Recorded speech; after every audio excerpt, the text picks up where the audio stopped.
Hello and welcome along to the Dads in Business podcast, where we aim to have thought-provoking, engaging, and I guess realistic conversations about what it's like to be a busy working dad. And on that topic today, we're looking at fitness. Summer holidays for me is just around the corner, so I probably should have had this conversation a few weeks ago.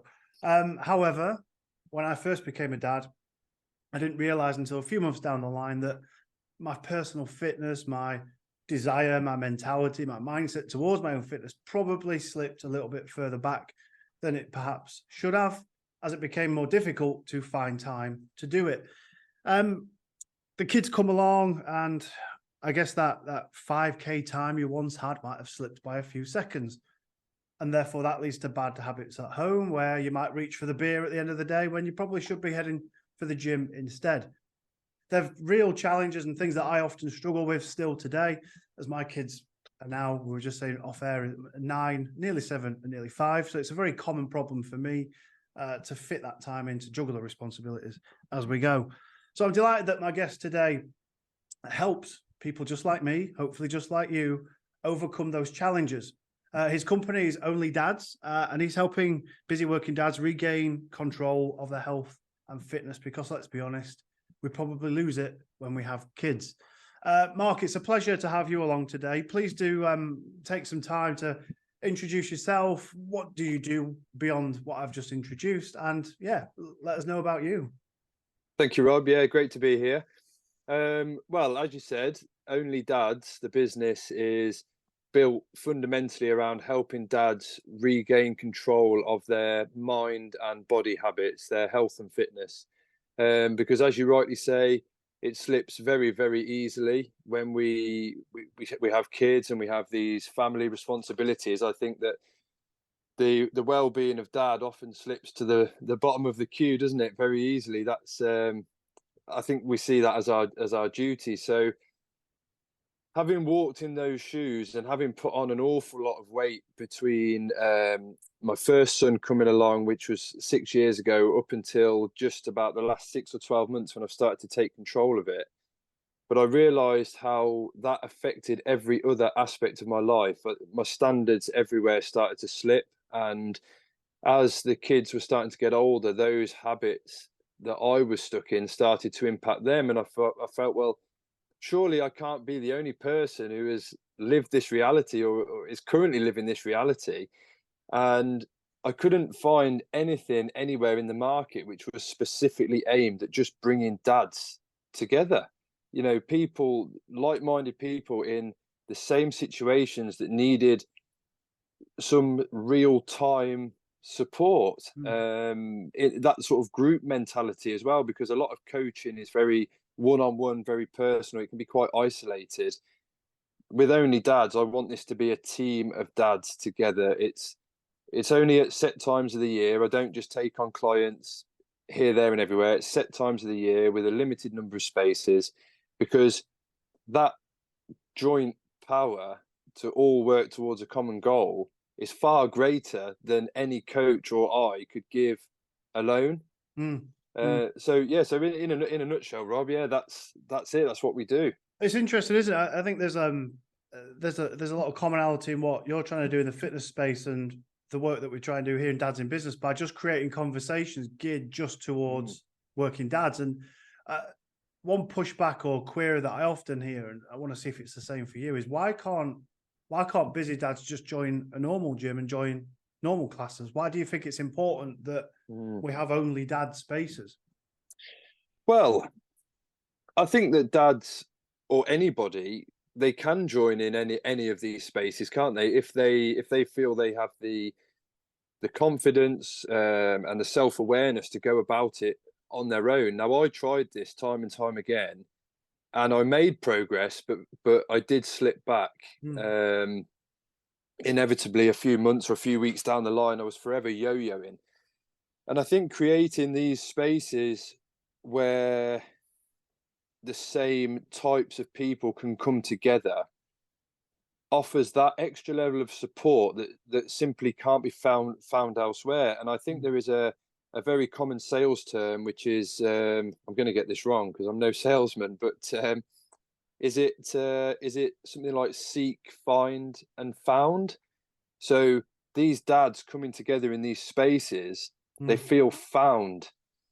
And I think when a product or a service or a person makes you feel found, suddenly you're at home in that environment. And the energy and the effort required to take you to where you want to be, 50% of it is almost being done or given for you, and you bring the other half to the table. Yeah, and do you see a level of accountability that you might not see in other groups? Because I guess if I was to join sort of, I don't know, a class with everyone else, I'd almost go and I'd play up to stigmas. Whereas I assume by having everyone in the same scenario, in the same, I don't know, they've might have got the same issues, problems, concerns with their health. You sort of leave your attitude at the door, don't you? I would assume. Yeah. So Yeah, accountability and what have you must help.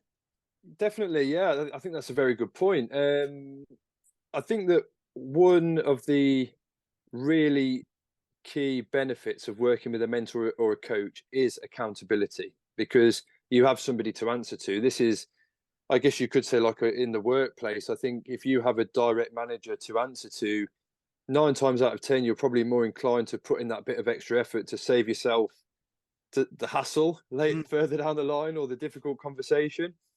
I think, yeah, when you have a group, again, at risk of repeating myself, when you have a group, I guess, of the same people, and you are all in the same boat, you let your guard down very easily. I think, like you say, at the door, yeah, for the phrase you used there. And I think that this is where people's egos can trip them up as well with making progress. I think it's far easier to leave your ego at the door, walking into a room where you're just the same as everyone else. And granted, I'm no psychologist and I've never been in this situation, but this could possibly be the same with Alcoholics Anonymous, the AA, or it could be with drug rehabilitation programs. Well, if everybody in there is a recovering addict, you have nothing to be ashamed of. And in some respects, Is Only Dad's different, because this is about the dad bod. This is about having lost control of your own personal health, perhaps your self-respect to a degree. So we're all addicts in the same, just a different poison. Yeah. Yeah, I like that. Yeah, we're all addicts, just a different poison. Absolutely. And I think you're right. And I'd be interested to know more about what got you searching, because I've got my own experiences where I could hear myself saying, I used to do that. I don't have time for that. And we'd always validate and justify decisions not to go and get healthy because we have to be at work, we have to be at home, we do this, we do that. And in your introduction, you said, I was looking for, so you were looking for something that you couldn't find. And if you could just sort of take a few steps back from your keyboard search on Google, what took you to that? What's brought you to wanting to solve your issues? So first and foremost, it is for myself. So for my own self-respect, and in terms of my own health, because we all want to live as long and as well as possible. And I don't think surely there can't be a person on this planet that doesn't agree with that. Secondly, when you have children, I believe you have one very big reason to live a bit longer and a bit healthier, because I hope I speak for every parent out there. It is my worst nightmare that I should not live to an age that at least sees my children into their adulthood, and potentially their own family, grandchildren, that sort of thing. That terrifies me, perhaps, that might not happen. And if it was my lifestyle and my habits that were fundamentally to blame for that, that's a very big burden, I think, not only for myself, but for those kids to carry. So they are a huge motivator for me still to this day, to keep getting fitter, to stay fitter, to continue day in, day out with the new habits and routines of a healthy lifestyle. And the key thing is, I don't want that healthy lifestyle to be restrictive. That doesn't hold me back. It doesn't stop me doing things in day-to-day life. I still have, you know, the odd treat, family occasions, things like that. But I didn't find anywhere that really just focused on dads and bringing dads together in that group environment to all support one another. And it can be daunting, I think, Rob. I think you go online, you see a lot of, let's just say, personal trainers, for lack of a better phrase. I know there's lots of guises these days, and I don't want to group them all together, but and let's consider that in a male capacity.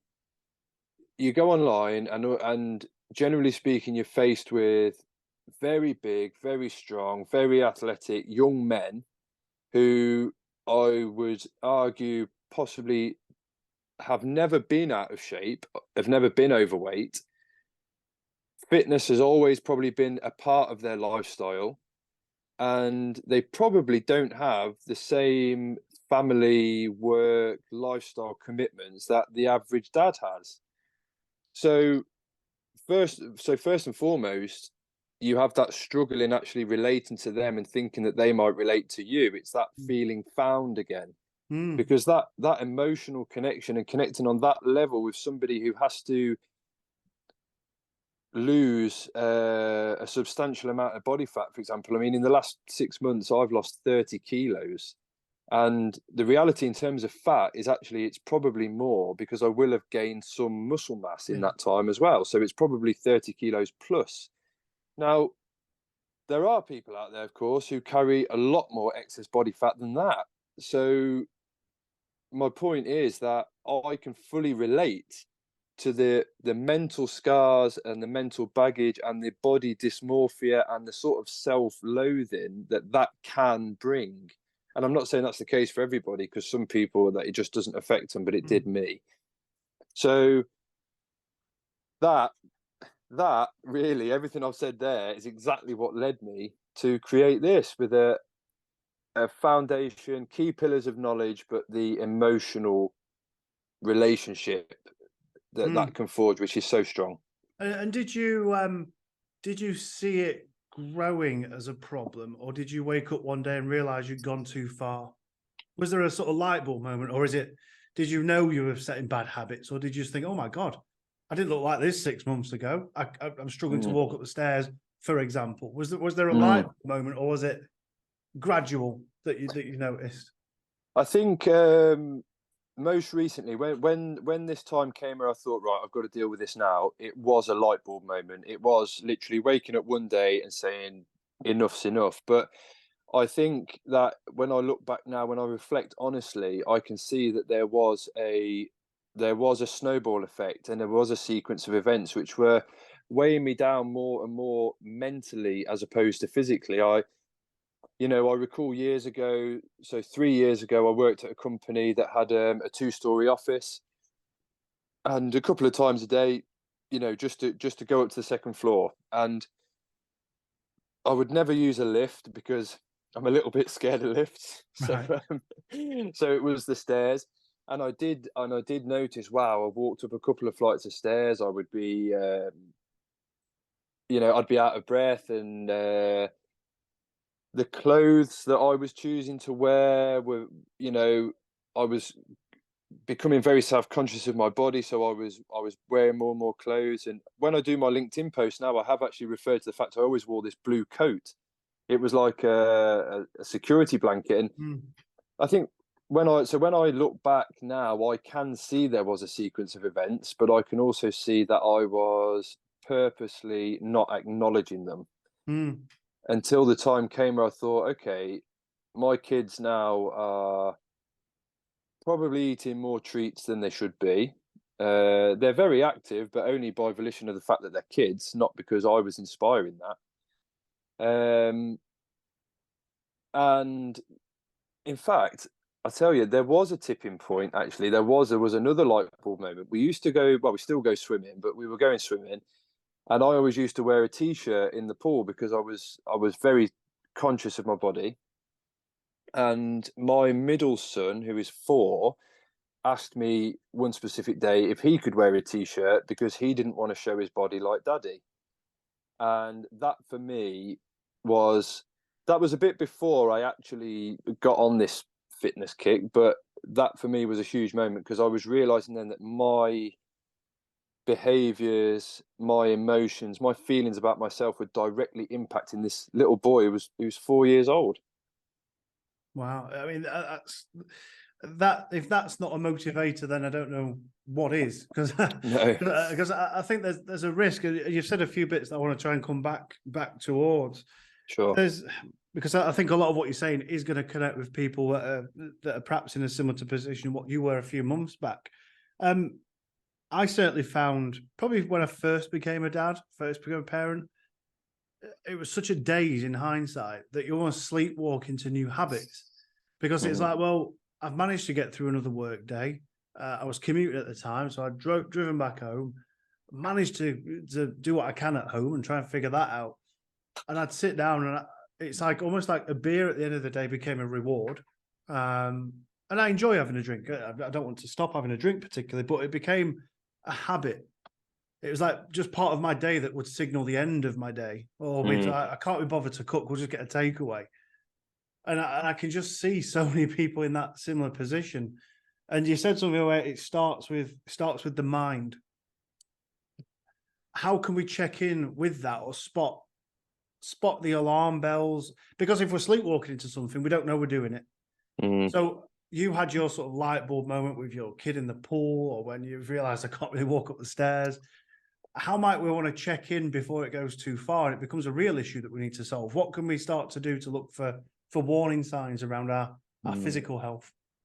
So it's a very, very interesting point, Rob, and it's a very murky time in life, isn't it? I think when in terms of your clarity when you have young children, because quite rightly, as you point out, you almost go into a survival mode, Mm, and you're going to bed every night knowing that you're going to be woken up 2 or 3 times in the night, or perhaps you'll have poorly children, perhaps you have young babies that still need feeding, and so you're already on the back foot. And I think that a big part of this is we set ourselves up for, I won't I use the term failure, I don't mean that literally, but we set ourselves up to fail by already knowing we're not going to have enough sleep and this is how it's going to make me feel, so I'm going to eat this junk food because I think that gives me some sort of satisfaction, or have that beer even if maybe I don't really want it, I'll have it because that's my reward, it's been a long day. And I think that this is somewhere that is starting to shift now as the years progress, in terms of like that dad's role, because it's almost accepted that we let ourselves go in favor of providing for our family. And I think in terms of spotting those signs, I think you have to make a real effort to give yourself some time every day to be present with yourself, to fully understand, how is Rob feeling? Just me, not dad, not husband, not brother, son, how am I feeling? Just me. Because when I started to undertake that process, like every day, I would just get out for half an hour on my own, just for a walk after dinner or whatever, and really try and get inside my own thoughts. And only then did I start to get some clarity on how my health was failing and the knock-on effect that that was having on my children, in terms of my ability to play with them, my energy levels, in terms of, keeping the house clean, cooking meals, all that sort of stuff. It can all get on top of you so easily. And then mm, when I made the connection between being that bit more active and, shall we just say something as simple as drinking more water? So just drinking water and black coffee, nothing else. I noticed then that my energy levels were improving and my inclination to do things were improving. So it's just about thinking, what small changes can I make that there is no excuse not to make? I.e., drinking more water. Could I walk instead of using the car? Could I walk up the stairs instead of using the lift? mm. And making those small changes makes you far more aware then of the health, the impacts on your health that your lifestyle is having. Yeah, it's interesting because you're right. Yeah, it's like, oh, you must have had a hard day. Get a takeaway and treat yourself. It's like you are creating your own downfall. You don't realize it at that time because it's the whatever means necessary route, isn't it? But I guess when I first became a parent, well, and the second and third time, I didn't want to come back from work and make a salad. No, still don't. Yeah, I'm going to go home and I'm going to stick a pizza in the oven, or I'm going to do whatever gets some hot food into me without any effort. But it's over that time, isn't it? And for me, I can hear myself even now saying, I used to do that. I remember when, or, oh, I'd like to, but I can't be bothered. Yes. My time for me is just to sit there and do nothing, just for half an hour. We're doing more damage than good, aren't we? And I think there's such a mental switch that we need to find. Yes. What do people say to you, and when they're like, oh, I just don't know where to start? What is the mental connection? Because you say, how's Rob feeling? Yeah. That might even be a struggle for some to find that time. Yeah. So is there somewhere else we can look? How are we starting to get this mental hurdle done? Because I assume that's the first place it starts.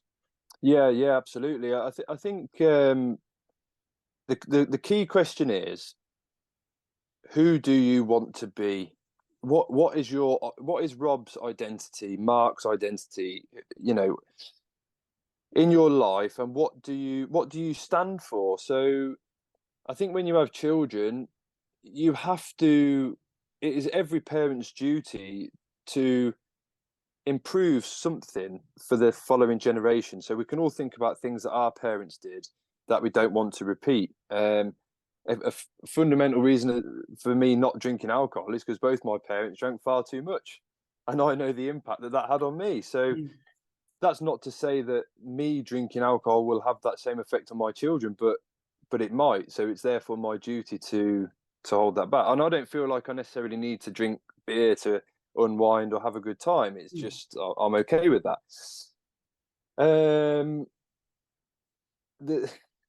When we talk about identity, I think that some people consider that their identity has changed when they become a dad, and I would argue that it hasn't.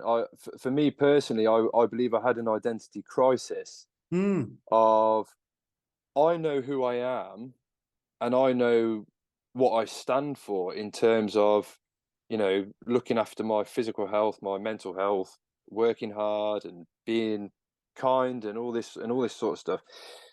And then when your kids come along, you think, oh, okay, your priorities suddenly are blown apart, and you're not quite sure which way to look first, are you? So I think it's, you have to, we all have time. I think we all like to say we don't have time. We all have time for priorities. And if you consider the average household, probably spend, I don't know, 2 to 3 hours every evening with the telly on. You put the kids to bed, you sit down, Netflix, football, whatever it is goes on. Well, I understand that people like to relax and unwind, and that's entertainment. I fully get it. I do it myself. But I don't do it if I'm saying I don't have the time to say, write down and reflect on my life, or things in my life that I think I could do better, or things that I'm grateful for, or preparing my food for the next day so I know I've got healthy meals available ready to take, so there's no problem, or getting my workout in. There is time. So it comes down to identity and priorities, and that really, Rob, is all I can say. It's I think when you were saying about you had an identity crisis, I think you said you had an identity crisis. I immediately thought, does peer pressure start to play up? And almost, do you think that new parents, probably more specifically, are desperately trying to cling on to the life before kids, so therefore they have to play up to that role that they're not really doing anymore, but that's how they socialized. So I've still got to do it, but I've got to do this as well, and I've got to play up to everything. Is that something you see for new parents in your own experiences as well? Did Yeah. it become a bit of a struggle transitioning from, hang on, I don't have this human to look after, and now I've got this human to look after? Yeah. Because that was something I struggled with. It was a difficulty for me, I think. Yeah, it's a very interesting point. Yeah, I think for me personally, I had not long moved into a different town, and that was where I met my partner. And she fell pregnant quite quickly, so I never necessarily had much time in which to build myself a new social life in this new town, if you will. So, so her and I were, you know, to an extent, we were quite isolated anyway, like in our own company and time. So I can't say I ever felt like I was missing out, but I did. The best way I can put it is, I felt like when we had our first, I almost reverted back to my own childhood methods of coping with stressful situations, or being isolated, or lack of sleep, or felt like I was say losing control of my day-to-day, week-to-week life, because you never know what's going to bloody happen with this baby, do you? Or what kind of sleep you're going to get. So an easy one for me was to revert to eating. And this was an interesting link that I have since made. When I was 11, my parents separated, and we moved. So there was myself, my mum, and my sister living separately, and we saw my dad every other day, or once a week, or whatever it might have been. And again, we moved to a new area, so I was quite isolated, didn't have the same group of friends. And from the age of about 12 to 16, I put on a lot of weight. And I blame my mum for that, because I think parents have a duty to step in and educate and control the food that their children are consuming, because these kids don't understand nutrition. They also don't understand the cost of the food. Or the impact it will have on their body. So I put on a lot of weight in that time period, and I can actually look back and draw parallels between those 4 years and probably the 4 years that came after my first son was born. So this is part of the work that I do with this Only Dad's course. Is a huge part of it is mindset. There is a whole mindset agenda that has a new topic, a new stage every week. And it is asking people to draw those parallels between past and current events and feelings and emotions that trigger certain actions. That's real fascinating that you're connecting it back to childhood. Your almost coping mechanism or response to an action, because I can connect with that in certain ways, where if something happens that might upset me or whatever, I won't necessarily argue. I'll just go quiet. Yeah. And I always shut down. And I probably used to do that when I was younger. Yeah. Certainly after when my dad passed away and stuff, it was just almost like I'm just going to shut myself down. Yeah. And it still comes out now. Yeah, my wife hates it when it happens, because I can't just get out of it, because it almost puts you in this funk for a while. And it sounds very similar to what you were explaining there, where it's harking back to what we used to know. It's a real fascinating connection, and again, I guess it goes back to the mindset piece first, doesn't it? Yeah, without a doubt. Yeah, it's fascinating stuff. I want to touch around stigmas, because I think that, I mean, rightly so, there's a lot of work around girls and women. I think they are put on a pedestal. You have to look like this. You have to do this. Some might say it's gone too far the other way now, but there's a balance that's been struck, and there's things that are happening.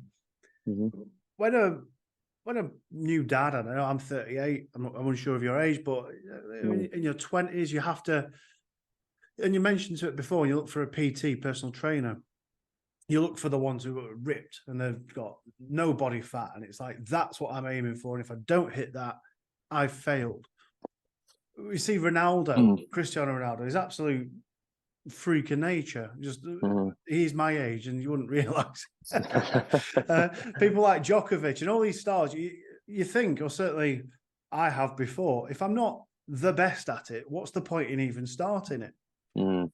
And I just wonder what you think about any sort of stigmas that exist now for people our age, but also for our kids. What have they been taught around fitness and physical appearance? What exists today in those that are trying to tackle physical fitness as well? It's an interesting point, Rob. Yeah, I have spent years with that same mentality of, if I can't do something all the time and be the best, I don't even see the point in starting it. I've done that with so many things over the years, and it's cost me so much time and so many, probably ideas and ambitions that I had. And I think the first thing then to touch on, you say about like elite athletes. Well, the clue is in the name, right? They are elite athletes. They are the fittest of the fittest. And the reason they are is because of the job they do. We look at, say Djokovic is a great example, Cristiano Ronaldo. To play football at that level week in, week out, and to break all those records, that's why he looks the way he does. But what we don't see, we see their moments of glory. We don't see the God knows how many hours a week they're putting into their physical conditioning and all the sacrifices that they have to make. So first of all, they are not going to the office 9 to 5 and doing 20 miles up and down the M1 every day.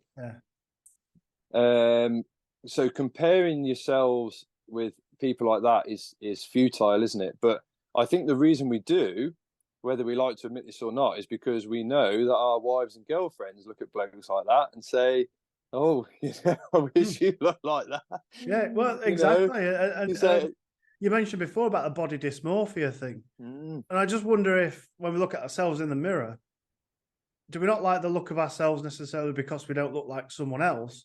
Or is it because of our own issues? And what do you see around that? What do you think stigmas do exist around it?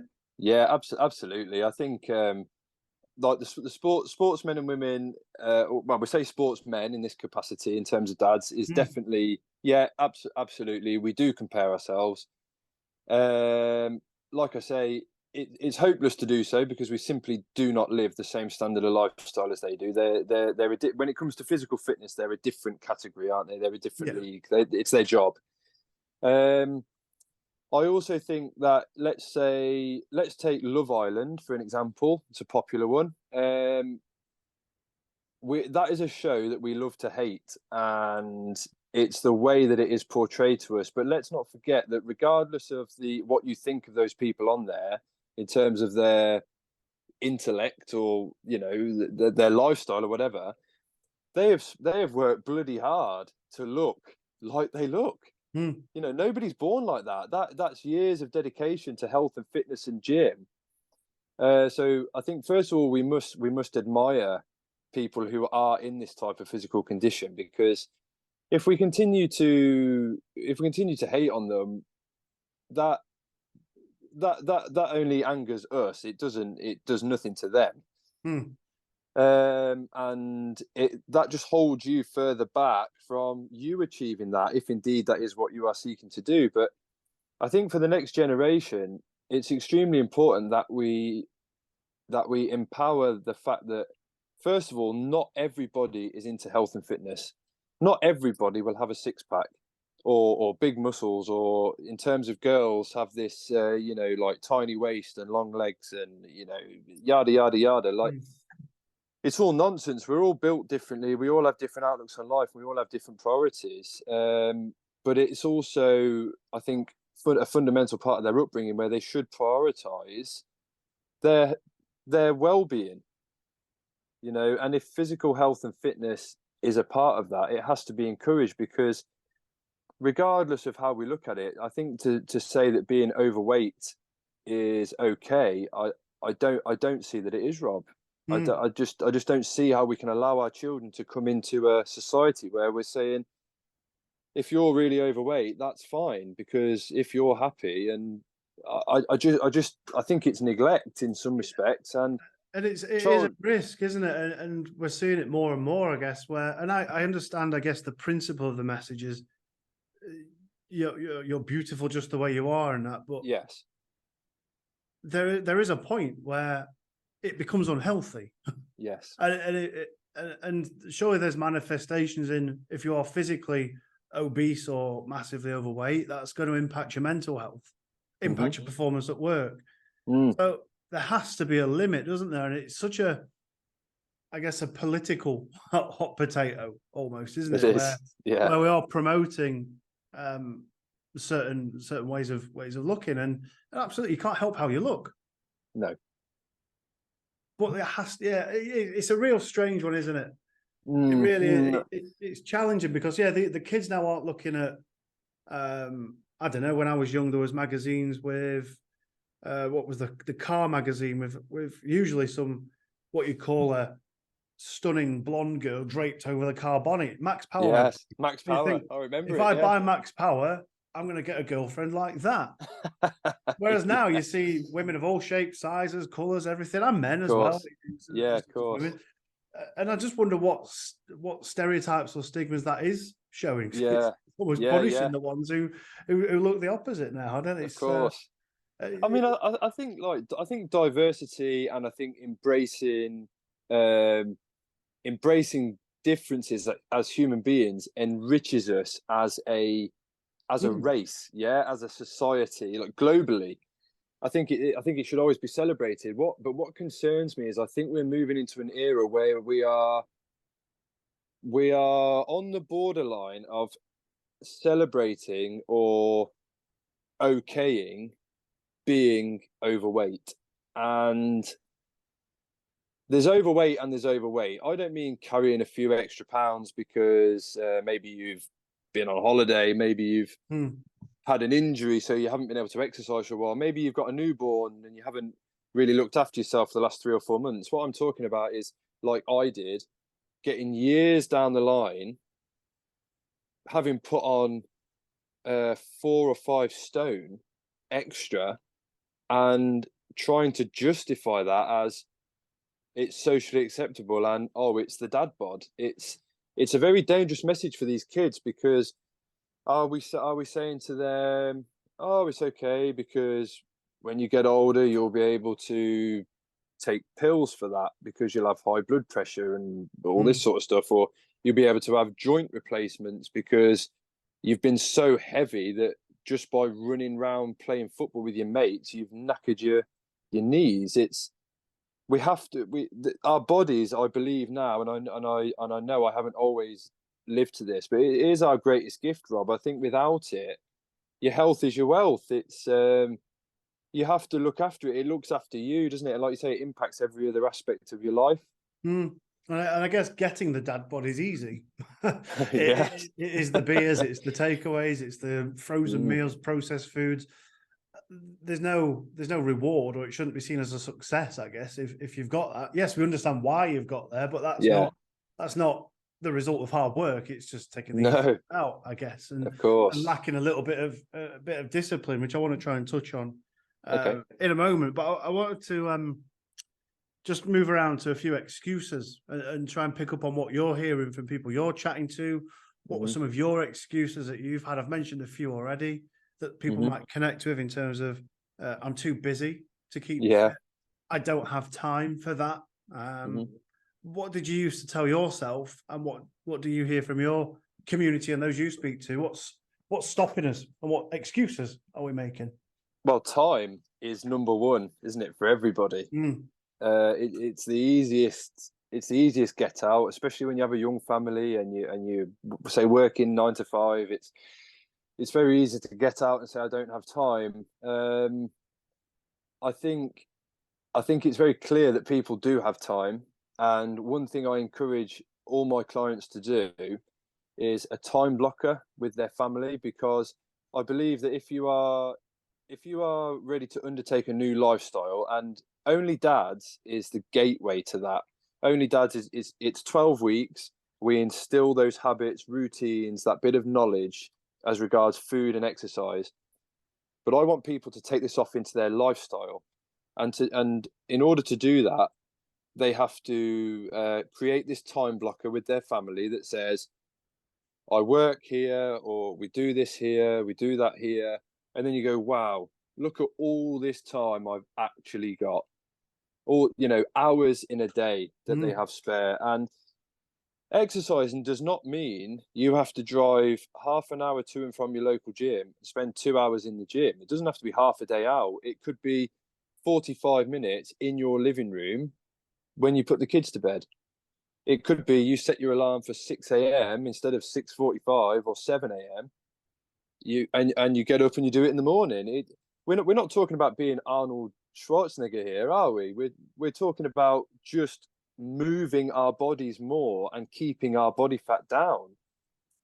So time is always a great one, but I think you can see straight through that. Lots of people say they don't know where to start.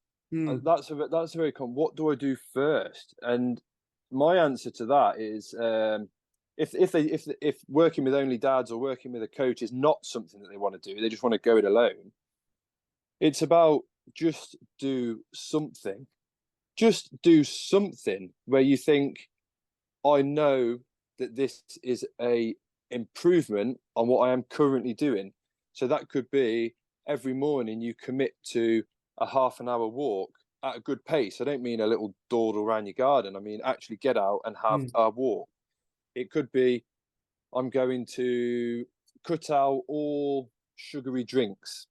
So no other dietary changes, just cut those out, drink more water.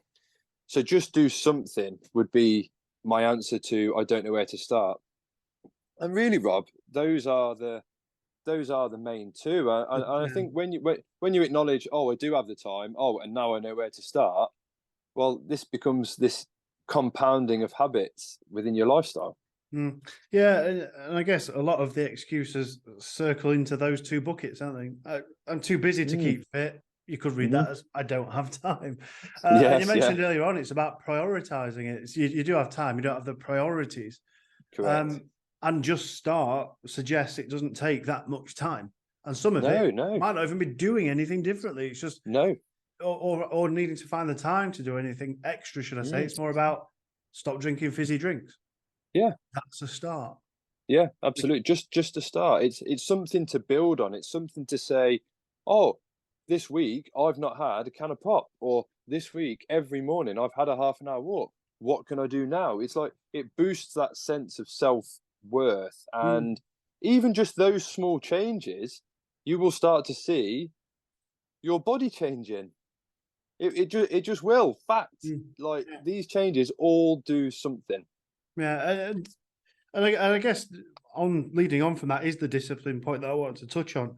Routine and discipline. I mean, when you decided that you wanted to make a change to your, I guess, physical health, mental health, how difficult was it to stay on track?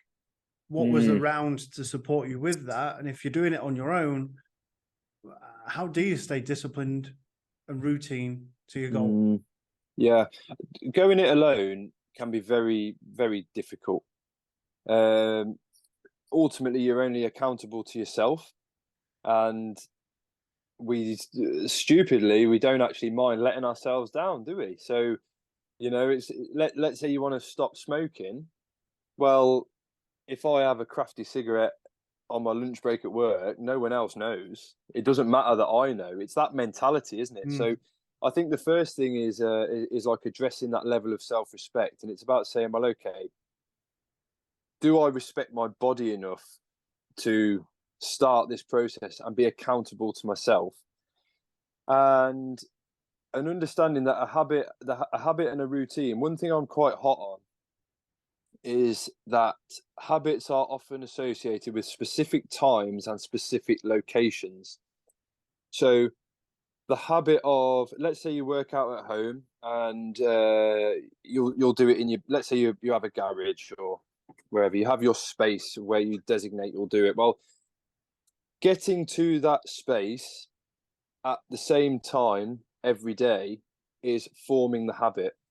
Maybe to start with, you're simply just going to that room at that time of that day, and you're sort of acknowledging the fact that you will exercise, you will do this, you have this equipment, you will do.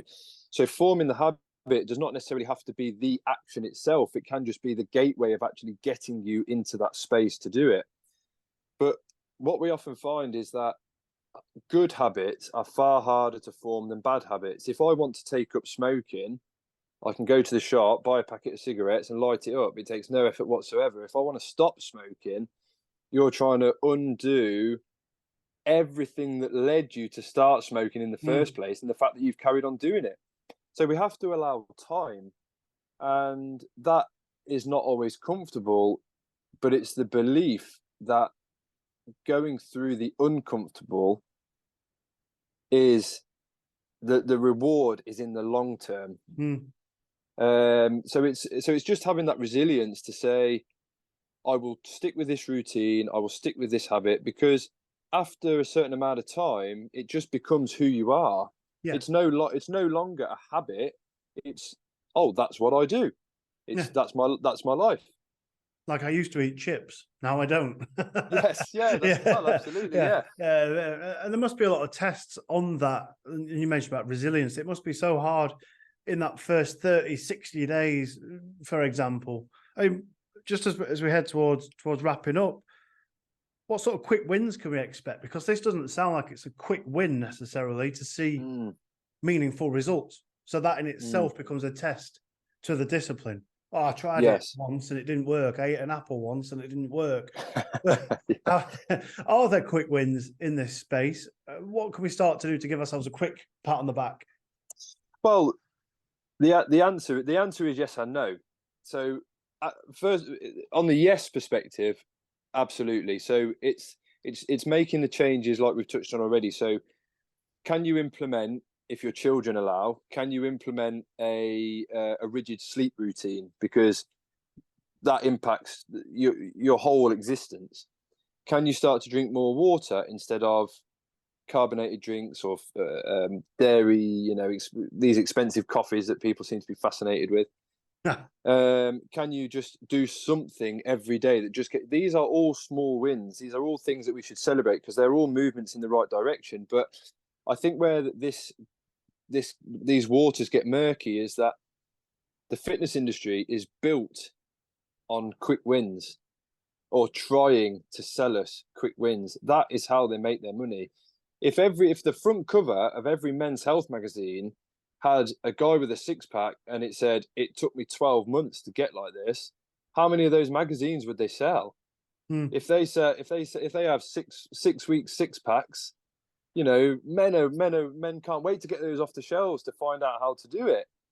So the whole industry is built on these false promises and quick wins. And my advice to anybody who hears this or works with me is, you have to embrace the lifestyle, the holistic change. Like, don't commit to say, I'm going to do this for 12 weeks, think it's going to completely change your life forever, and then you can just let your standards slip. You have to embrace a whole new identity and lifestyle, and get the word, I guess, quick fix or quick win out of your vocabulary, because the problem is now we live in a society of instant gratification, and it's bleeding into everything. And this is why people don't give up. They do give up if they don't see instant wins. But an example for myself, what kept me going was when I felt like, oh, my body's not really changing, or maybe I'm not getting any fitter week on week on week.